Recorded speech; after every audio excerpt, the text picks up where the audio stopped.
Pernah nggak sih kamu merasa bersalah saat bilang tidak? Atau justru sering merasa kelelahan karena terus mengutamakan orang lain daripada diri sendiri? Kalau iya, mungkin itu tandanya kamu belum punya batasan yang jelas antara kebutuhanmu dan kebutuhan orang lain. Padahal tanpa batasan yang sehat, kita jadi mudah lelah, marah, kesal, bahkan frustrasi. Di episode kali ini, Hobi Baca akan meringkas buku Set Boundaries karya Nedra Glover Tawwab. Yuk kita bahas bareng. Apa itu batasan atau boundaries? Jadi, boundaries atau batasan adalah kebutuhan dasar manusia yang membantu kita merasa aman, tenang, dicintai, dan dihargai. Kita membutuhkan batasan di setiap aspek kehidupan, termasuk untuk diri sendiri. Sayangnya, masalah tentang batasan ini seringkali tidak terlihat, tapi sebenarnya kita rasakan. Misalnya, saat kita merasa capek secara fisik dan psikis atau tidak nyaman berada dalam hubungan yang tidak sehat. Lalu, kenapa batasan itu diperlukan? Dengan kita memiliki batasan, kita juga bisa mengenali diri kita sendiri. Kita jadi tahu kapan kita butuh istirahat dan kapan kita bisa melanjutkan tindakan kita. Tapi, sayangnya kita sering menyangkal rasa capek ini. Sederhananya karena kita tidak tahu kapan harus menolak atau merasa bersalah ketika kita menolak permintaan orang lain. Menetapkan batasan bukan berarti kita egois, tapi ini justru menjadi cara kita untuk menghargai diri sendiri. Perlu kita ingat, kita tidak bisa mengatur perilaku orang lain, tapi kita bisa memilih untuk tetap bersikap baik pada diri sendiri. Lalu, mengapa kita tidak memiliki batasan yang sehat? Nah, Nedra Glover Tawwab dalam bukunya menjelaskan ada 5 alasan kenapa banyak dari kita kesulitan membuat dan menjaga boundaries. Pertama, salah memahami makna batasan. Batasan bukan hanya menolak permintaan orang lain, tapi juga mengenali apa yang membuat kita tidak nyaman dan berani melindungi diri kita sendiri dari hal tersebut. Sayangnya, banyak orang takut dibilang egois atau bahkan jahat saat memulai menetapkan batasan. Padahal, kita nggak mungkin bisa menyenangkan semua orang. Justru, sebelum kita bisa mencintai dan menolong orang lain dengan tulus, kita perlu menciptakan ruang aman dalam diri sendiri. Kedua, karena pengaruh pola asuh dan lingkungan. Kebaikan sering disalahartikan sebagai menomorsatukan orang lain, bahkan jika harus mengabaikan diri sendiri. Sejak kecil kita diajarkan untuk patuh, sopan, dan menyenangkan, tapi jarang diajarkan untuk mengenali batasan pribadi. Banyak orang tua memaksakan kehendak dengan alasan demi kebaikan anak. Akibatnya, kita tumbuh dengan keyakinan bahwa kebutuhan diri kita sendiri tidak sepenting kebutuhan orang lain. Jadi wajar kalau saat dewasa kita kesulitan menetapkan batas, karena sejak kecil kita tidak diajarkan untuk menetapkan batasan. Ketiga, permasalahan di masa kecil. Kadang keluarga yang seharusnya jadi tempat yang paling aman justru jadi tempat kita belajar untuk mengabaikan diri kita sendiri. Misalnya saat sedih kita dibilang lebay, atau saat marah kita malah disuruh untuk diam. Itu bentuk penelantaran emosi. Bukan karena orang tua kita jahat, tapi karena mereka juga nggak tahu cara memahami emosi. Akibatnya, kita tumbuh dengan keyakinan bahwa perasaan kita tidak penting, atau bahkan merasa bersalah ketika mencoba menetapkan batasan. Selain itu, trauma dan pelecehan di masa kecil juga bisa menjadi pemicu kita sulit untuk menetapkan batasan. Keempat, pola pikir yang membuat kita enggan menetapkan batasan. Ada beberapa pola pikir yang sering bikin kita sulit untuk menetapkan batasan. Misalnya, kita takut dianggap jahat kalau bilang tidak. Lalu, kita juga ingin selalu menyenangkan orang lain supaya nggak membuat mereka merasa kecewa. Kadang kita juga khawatir, setelah menetapkan batasan, hubungan berubah menjadi canggung atau menjauh. Ada juga yang merasa nggak berdaya atau berpikir kalau menetapkan batasan itu egois. Pola pikir kalau kita ingin dikenal sebagai orang baik yang selalu bisa diandalkan itu juga salah. Pola pikir ini adalah efek dari kita sering menekan perasaan diri sendiri karena tidak diajarkan untuk menolak permintaan orang lain. Akhirnya, kita jadi bingung harus mulai dari mana ketika menetapkan batasan, bahkan merasa nggak pantas punya batasan. Apalagi kalau itu dalam hubungan keluarga, pasangan, atau pekerjaan. Dan yang kelima, karena munculnya emosi tidak nyaman. Setelah menetapkan batasan, kita sering merasa bersalah, takut, atau canggung. Akhirnya, kita memilih mengalah dan mentoleransi hal yang sebenarnya menyakiti diri kita sendiri. Padahal rasa tidak nyaman itu wajar, dan biasanya itu muncul karena kita baru mulai belajar hal yang belum pernah kita lakukan sebelumnya. Respons orang lain saat kita menetapkan batasan. Ketika kita mulai menetapkan batasan, hal pertama yang akan kita hadapi adalah berbagai respons dari orang lain. Gak semua orang bisa menerimanya dengan mudah. Ada yang menolak, menguji sejauh mana kita bisa bertahan, bahkan memanipulasi agar kita merasa bersalah. Mereka mungkin mempertanyakan keputusan kita, karena sebelumnya kita selalu menoleransi perilaku mereka. Beberapa orang juga bersikap defensif, merasa diserang atau disalahkan, lalu membalikan keadaan seolah-olah kita yang salah. Ada pula yang memilih menghindar dengan memutus komunikasi atau memberi silent treatment, seolah ingin menghukum kita karena berani berkata jujur. Sebaliknya, respons yang sehat adalah ketika seseorang mampu mendengarkan, menghargai, dan berusaha memahami kebutuhan kita. Menerima batasan bukan tanda kelemahan, tapi bentuk kedewasaan dalam hubungan. Lalu, pelanggaran batasan itu seperti apa sih? Ada 2 jenis pelanggaran batasan yang dijelaskan dalam buku ini. Yang pertama, pelanggaran kecil. Pelanggaran kecil sering terjadi dalam kehidupan sehari-hari dan mungkin nampak sepele bagi kita. Biasanya karena belum terlalu memengaruhi emosi. Tapi jika terus berulang dapat menimbulkan rasa yang tidak nyaman dan mengikis kepercayaan diri. Contohnya adalah seorang teman yang selalu memotong pembicaraan kita saat kita sedang bercerita. Yang kedua, pelanggaran besar.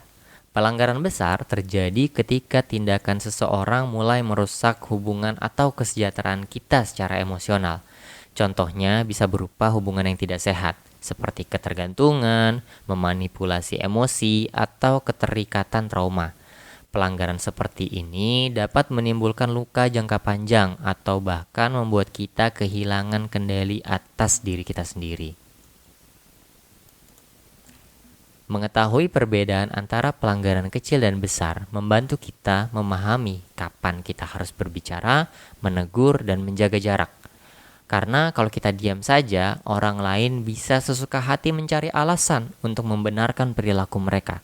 Semakin cepat kita menyadari bahwa ada batasan yang dilanggar, semakin mudah bagi kita untuk melindungi diri kita sendiri dari hubungan yang menguras tenaga. Tindakan yang sering disalahartikan sebagai batasan. Kadang, kita merasa sudah menjaga diri sendiri, padahal belum benar-benar menetapkan batasan yang sehat. Misalnya, saat tidak nyaman, kita memilih menjauh. Itu memang bisa menenangkan, tapi bukan solusi jangka panjang karena pola yang sama bisa terulang di hubungan yang lain. Ada juga yang melampiaskan rasa jengkelnya dengan gosip atau terus mengeluh. Rasanya lega sesaat, tapi masalahnya tetap ada. Kadang, karena terlalu lama menahan, kita jadi meledak dan bersikap kasar, seolah itu bentuk ketegasan. Padahal, batasan sejati bukan tentang menjauh atau menyerang, tapi tentang keberanian untuk jujur pada diri sendiri dan berkomunikasi dengan jelas. Dari sanalah hubungan yang sehat dan rasa aman bisa tumbuh. Langkah-langkah untuk menetapkan batasan. Seringkali kita berharap orang lain memahami tanpa perlu kita menjelaskannya. Sayangnya hal ini mustahil untuk terjadi. Orang lain tidak bisa membaca isi hati kita. Jadi, kita pun harus mengomunikasikannya dengan jelas dan tenang. Tindakan ini yang membuat kita mempunyai hubungan yang lebih sehat. Nah, dalam bukunya, Nedra Glover Tawab memberikan kita langkah-langkah untuk menetapkan batasan. Langkah pertama, Komunikasikan dengan jelas. Orang lain tidak akan tahu batasan kita jika kita tidak mengatakannya.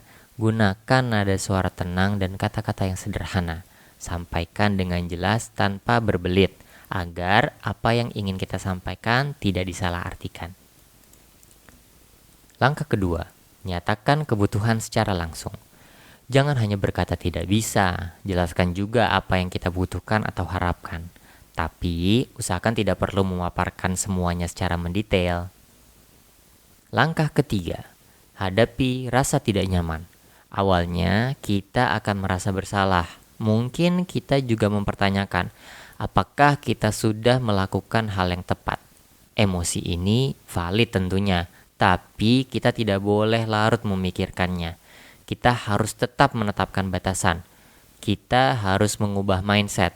Kalau menetapkan batasan itu bukan hal yang kejam atau salah. Ini juga latihan untuk lebih peduli pada diri sendiri. Langkah keempat, beri waktu untuk penyesuaian. Tidak semua orang langsung bisa menerima batasan kita. Beri mereka waktu untuk beradaptasi. Jika perlu, ulangi dengan tenang ketika orang lain melanggar batasan. Langkah kelima, konsisten menegakkan batasan. Tantangan sebenarnya bukan menyampaikan, tapi justru menegakkan batasan. Tunjukkan melalui tindakan bagaimana kamu ingin diperlakukan. Jika batasan itu dilanggar, ungkapkan perasaanmu dengan tegas, namun tetap tenang. Jika langkah-langkah tersebut sudah dilakukan tapi orang lain mengabaikannya, kita dapat memilih untuk memutus hubungan tersebut. Memutus hubungan dilakukan ketika batasan terus dilanggar dan tidak ada niat dari mereka untuk memperbaiki hubungan. Memutuskan untuk pergi bukanlah bentuk kebencian, melainkan cara kita untuk menjaga kesehatan emosional. Apa yang kita lakukan untuk menghormati batasan kita? Menetapkan batasan memang gak mudah karena artinya kita harus mengubah kebiasaan lama. Dan bagian tersulit sebenarnya bukan saat kita menyampaikan batasan itu, tapi ketika harus menegakkannya. Kadang kita ragu, bahkan menarik kembali batasan yang sudah kita buat, hanya karena takut menyinggung atau merasa gak enak. Tetapi meskipun merasa tidak nyaman, kita perlu ingat, kalau kita sendiri tidak menghormati batasan itu, orang lain juga tidak akan melakukannya. Salah satu cara untuk tetap konsisten adalah dengan berlatih berkata tidak. Tolak dengan tenang permintaan yang membuat kita lelah atau mengorbankan waktu berharga yang seharusnya bisa kita pakai untuk diri sendiri. Kalau seseorang terus memaksa, jangan takut untuk mengingatkan lagi batasan kita. Karena orang yang memaksa biasanya sedang menguji seberapa jauh kita bisa bertahan. Dan satu hal yang penting adalah hindari memberi harapan palsu dengan kalimat seperti mungkin atau nanti kita lihat ya, kalau sebenarnya kita ingin menolak. Menetapkan batasan memang selalu terasa tidak nyaman di awal, tapi ketika kita berhasil melakukannya, hidup kita jadi terasa lebih tenang. Orang yang sehat secara emosional akan menghargai kejujuran kita. Mereka tidak akan menjauh hanya karena kita berkata tidak. Karena batasan bukan tembok pemisah, tapi panduan agar hubungan tetap saling menghormati dan terasa aman bagi kedua pihak. Kesimpulannya, kadang kita masih merasa risih saat harus meminta sesuatu atau saat menolak permintaan orang lain. Tapi begitu kita berani mengungkapkannya, kita justru akan merasa lebih nyaman. Karena itu tandanya kita sudah mulai memiliki batasan yang sehat dalam hubungan dengan orang lain. Dalam hubungan yang sehat, menyampaikan batasan itu nggak apa-apa. Itu hal yang wajar dan aman untuk dilakukan. Tapi kita juga perlu ingat, orang lain pun punya batasannya sendiri. Saat kita menghormati batasan orang lain, tanpa sadar kita juga sedang belajar untuk lebih patuh pada batasan diri kita sendiri. Jadi, kalau ada orang yang menetapkan batasan, jangan langsung tersinggung ya. Biasanya mereka sedang berusaha menjaga perasaan, keamanan, dan hubungan mereka dengan kita. Kadang, batasan kita bisa jadi berbeda dengan batasan orang lain. Dan di situ penting bagi kita untuk menilai mana batasan yang sehat dan bermanfaat bagi hubungan tersebut. Tapi ingat juga, batasan yang terlalu kaku pun nggak baik. Batasan itu sebenarnya sangat bermanfaat untuk kehidupan kita. Di dalam buku Set Boundaries karya Nedra Glover Tawwab, dijelaskan juga secara teknis bagaimana cara menetapkan batasan dalam berbagai aspek, mulai dari keluarga, pertemanan, hubungan asmara, pekerjaan, sampai media sosial dan teknologi.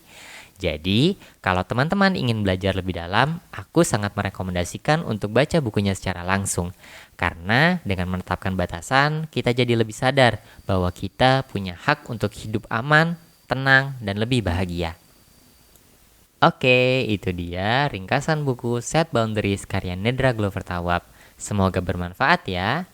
Sampai jumpa di video selanjutnya. Salam hobi baca.